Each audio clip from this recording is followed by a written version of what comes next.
जिख्लाबसे diary खोन्दो 3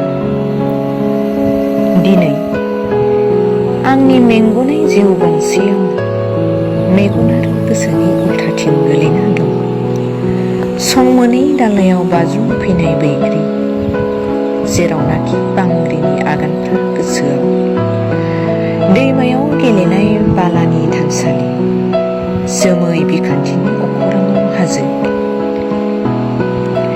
बेखौ लेखानि सिलाजों सौसिब्ला आं हुलिरनाय बादि खुवा सौखावनानै दुगैनाय खारसुमै दखना उनाव बिबार बारि।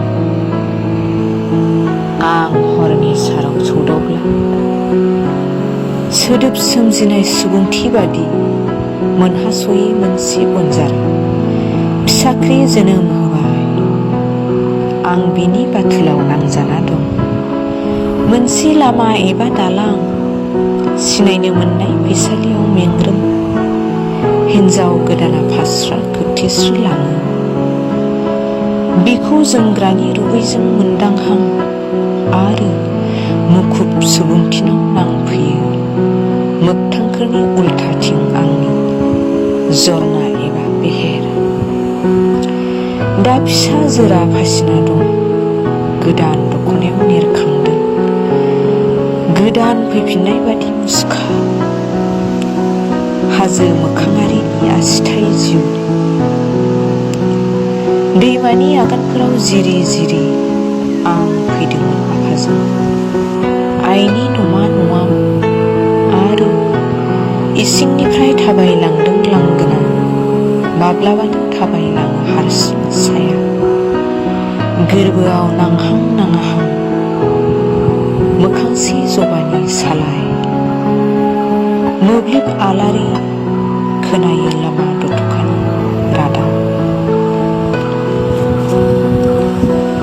लांदां बिफाङाव थावख्रि थुनब्ला दुंब्लुब हाद्रिसि फावदारि आबिदजों फाइलिनि बिखायाव ओंखारो हायनारि मिथिंगा।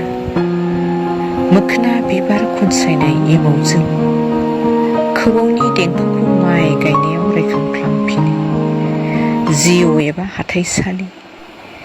एम्बुनि सेर सेर माइ गसाफोरा खोनादों मोफ्लामनाय सार अन्थाइ बारैबो। हादि दग्ला एबा दाउ गुलुबनि रिंखांस्रि। सिरि मोननाय दैमा दैसाया जेब्ला सोरगो गाबहरो खारबोयो अरना गुदु। बेफोरजों थाथ'ला बायदों मुसुखानिफ्राय गोदान मुसुखा। सुलुं आरो देरनि खलथेबखौ सनालु बिखुंजों गराया जोसिलांगोन।